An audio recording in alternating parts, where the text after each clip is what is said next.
अध्यक्ष महोदय, मैं विशेषाधिकार से संबंधित प्रश्न प्रस्तुत करने के लिए सदन की परमिशन चाहता हूं।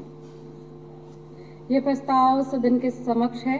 जो इस पक्ष में है वो हाँ कहें, जो इसके विरोध में है वो ना कहें। हाँ पक्ष जीता। प्रस्ताव पारित हुआ। सदन द्वारा श्री संजीव झा को विशेषाधिकार से संबंधित प्रश्न प्रस्तुत करने की परमिशन दी गई है। अब श्री संजीव झा अपना विशेषाधिकार से संबंधित प्रश्न प्रस्तुत करेंगे। बहुत बहुत धन्यवाद अध्यक्ष महोदय कि आपने मुझे रूल 66 के अंतर्गत आपने अपना परमिशन दिया। मैं विषय पे आऊँ इससे पहले, क्योंकि जब मैं सुन रहा था बिदुरी जी को, तो बिदुरी जी 24 की बात कर रहे थे। आज चूँकि स्वर्गीय अटल बिहारी वाजपेयी जी की पुण्यतिथि भी है और अटल जी ही कहा करते, उन्होंने लिखा था कि जो कल थे वो आज नहीं हैं और जो आज हैं वो कल नहीं होंगे। होने न होने का क्रम इसी तरह चलता रहेगा। हम हैं, हम रहेंगे, ये भ्रम भी सदा चलता रहेगा। तो ये जो आपका भ्रम है, ये जो आपका अहंकार है, ये अहंकार पहले जो लोग थे उनके भी थे, उनके भी टूटे और आपके भी टूटेंगे। जो किसी ने ठीक ही लिखा है कि अहंकार और शराब का नशा एक जैसा ही होता है, खुद को छोड़कर बाकी सबको पता चल जाता है कि चढ़ी हुई है। तो ये जो अहंकार चढ़ा हुआ है, ये अहंकार टूटेगा। खैर, अब मैं विषय पे आता हूँ। अध्यक्ष महोदय, एक बहुत गंभीर विषय है जिसके कारण मैंने आपको रूल 66 में परमिशन आपसे मांगा था। आज दिल्ली विधानसभा ने DARC कुछ फेलोशिप में कुछ बच्चों को नियुक्त किया था और ये नियुक्त अपनी प्रक्रिया के तहत हुआ था। ये प्रक्रिया क्या थी कि पहले जनरल पर्पस कमेटी जो है हमारा, समान काज संबंधी जो कमेटी है, उसमें चर्चा हुई। उस चर्चा का रिपोर्ट इस सदन में लाया गया। इस सदन ने उसकी अनुशंसा करी और अनुशंसा के बाद फाइनेंस डिपार्टमेंट में गया। फाइनेंस सेक्रेटरी ने उसके लिए बजट अप्रूव किया और उस बजट अप्रूव होने के बाद फेलोज की नियुक्ति हुई। लेकिन अभी आनन फानन में उस सब की नियुक्ति को डिसकंटिन्यू कर दिया गया, रद्द कर दिया गया। मुझे लगता है कि इस तरह से आनन फानन में उसको रद्द करना ये सदन की भी अवमानना है, क्योंकि ये जो सिलेक्शन प्रोसेस था, ये सिलेक्शन प्रोसेस पूरी तरह से एक पारदर्शी प्रोसेस था, जिसमें दिल्ली के, ये कहूं कि देश का सबसे मानक संस्था दिल्ली टेक्निकल यूनिवर्सिटी को जिम्मेदारी दी गई थी। दिल्ली टेक्निकल यूनिवर्सिटी ने पहले उसकी विज्ञप्ति निकाली। उस विज्ञप्ति में ये कहा गया कि जिसको एक एक्सपीरियंस क्राइटेरिया रखा गया कि एक्सपीरियंस क्या होना चाहिए, क्वालिफिकेशन क्या होना चाहिए, और एक्सपीरियंस के साथ साथ एक ब्रीफ सबसे मांगा गया। लगभग 2900 लोगों ने उसको अप्लाई किया। तो जिस एक्सपीरियंस और उसकी ब्रीफ को देख करके कुछ को शॉर्टलिस्ट किया गया। उसको शॉर्टलिस्ट करने के बाद फिर दूसरा प्रोसेस था कि सबसे एक कुछ क्वेश्चन देकर के एक रिटन उन लोगों से सबमिशन मांगा गया। उसके बाद उसमें फिर कुछ लोगों को सिलेक्ट किया गया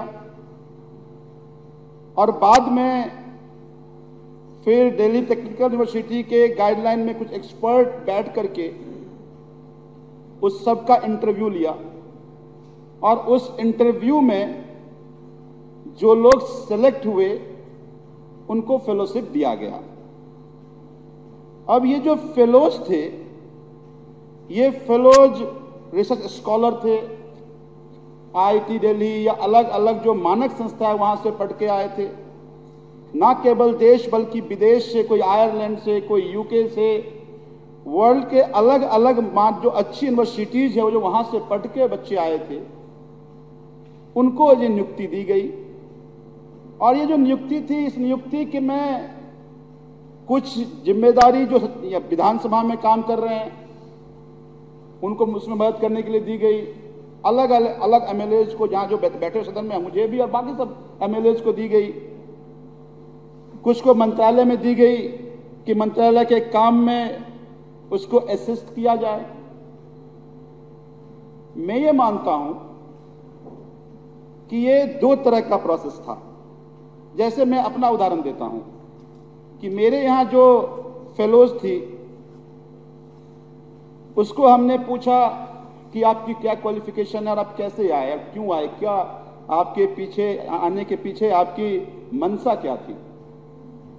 तो वो लड़की बता रही थी कि सर मैंने पीएचडी करा हुआ है।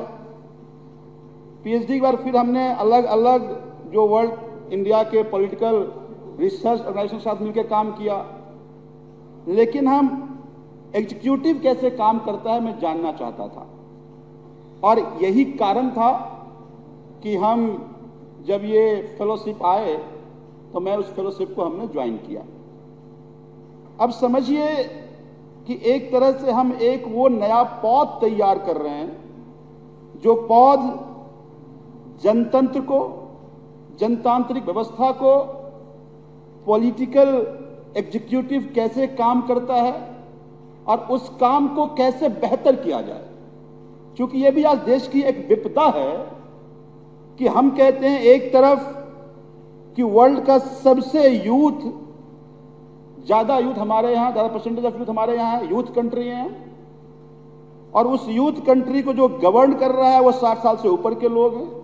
एक जबरदस्त मिसमैच है कि जो चाहिए यूथ को, जो गवर्नेंस में है उनको नहीं पता क्या चाहिए, वो जो दे रहे हैं उनको यूथ को जरूरत नहीं है। तो ऐसे में जब ये बच्चे आ रहे हैं तो बच्चे हम जैसे लेजिस्लेचर को ना केवल अवेयर कर रहे हैं बल्कि हमारे काम काज को भी और आसान कर रहे हैं।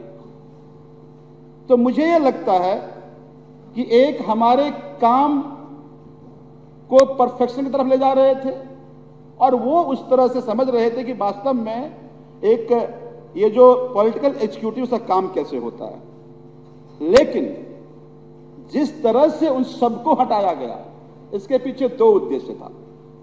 एक उद्देश्य तो यह था कि किसी तरह से दिल्ली सरकार और इस विधानसभा के काम को हैम्पर किया जाए, और दूसरा मंशा था कि बदनाम किया जाए। और मैं दोनों पे आता हूं। आप एक बात समझिए, जैसा मैंने आपको पहले कहा कि आज हमारे एमएलए ऑफिस में या मेरे नहीं बस साथियों के ऑफिस में भी जितनी मीटिंग्स होती है, मीटिंग का कोऑर्डिनेशन, मीटिंग का मिनट्स, उसका फॉलोअप, उसकी ड्राफ्टिंग, ये सारा काम बैठ के वो लोग कर रहे थे। बल्कि केवल उनके अपने भी अच्छे इनपुट होते थे, उस इनपुट को हम लोग इंक्लूड करते थे। दूसरा कि इन बच्चों के जरिए विधानसभा के बहुत सारे रिसर्च हुआ, विधानसभा के बहुत सारे काम, उस काम के एग्जीक्यूशन में आसानी होती थी। मंत्रालय में जो काम हो रहा है उसमें मंत्री के साथ मिलकर उस काम को आसान करने की कोशिश किया जा रहा था। तो ये लोग लगातार ये कोशिश कर रहे हैं कि आखिर दिल्ली की सरकार जो ये डिलीवरी सिस्टम है इनका, ये सिस्टम में ऐसे कौन कौन से इंग्रेडिएंट्स हैं जिस इंग्रेडिएंट्स को अगर हम हैम्पर कर दें तो डेवलपमेंट का मॉडल प्रभावित हो जाए। क्योंकि ये इनको अरविंद केजरीवाल जी के जो मॉडल ऑफ गवर्नेंस है, उस मॉडल ऑफ गवर्नेंस से बहुत घबरा रहे हैं, क्योंकि इनका अब ये जो अब्बाह का जो तंत्र है, उस तंत्र पे ये मॉडल ऑफ गवर्नेंस अब भारी पड़ रहा है। और ये कहने में कतई कोई गुरेज नहीं है कि हमारे प्रधानमंत्री 20 साल तक मुख्यमंत्री थे, और जब हम लोग गुजरात का चुनाव इस बार लड़ने गए तो प्रधानमंत्री को एक 3 टप्पर के टेम्पोरी स्ट्रक्चर में ही सही बैठ के उनको कहना पड़ा कि हम भी अब मॉडल स्कूल बना रहे हैं। तो बेसिकली उनको लगता है कि दिल्ली में अगर ये ठीक से काम करते रहे तो ये शिक्षा, स्वास्थ्य, बिजली, पानी, ये गवर्नेंस तो सवाल इनके होते रहेंगे। तो इसको यहां हैम्पर कर दो, ना रहेगी बांस न बजेगी बांसुरी। तो उस मॉडल को हैम्पर करने की कोशिश की जा रही है। वो किसी ने लिखा है कि हमारी अफवाहों का धुआं वहीं से उठता है जहां हमारे नाम से आग लग जाती है। तो अरविंद केजरीवाल के नाम से जो आग लगती है तो उसका वो धुआं है। दूसरा जो इनकी कोशिश थी कि किसी तरह बदनाम किया जाए, और उसमें मेरे अपने प्रिविलेज का भी, being a member of this house, हमारे अपने प्रिविलेज का भी हनन करने की कोशिश की। और इसमें पूरे भारतीय जनता पार्टी के बड़े से बड़े नेता शामिल थे। इनके बहुत सारे नेताओं ने ऐसे झूठ मूठ का एक लिस्ट निकाला, जो लिस्ट ना तो मंत्रालय से आई ना लिस्ट विधानसभा से था, लेकिन उसको सरकारी लिस्ट मानकर उसमें अनाप शनाप नाम जोड़े गए। मेरे दो भाइयों का नाम जोड़ा गया उसमें, और उन्होंने कहा कि संजीव झा के 2 भाई DARC के फेलोज हैं। हमने सबको डिफेमेशन का नोटिस किया है। एक शहजाद पूनावाला इनका प्रवक्ता है, दूसरा प्रवेश वर्मा जी सांसद है। इसी दिल्ली की जनता ने उनको चुना कि जनता के लिए काम करे, पर अफवाहों का बाजार गर्म कर रहे हैं वो। तीसरा बेपिंद का बिना पेनी का लोटा है वो कपिल मिश्रा।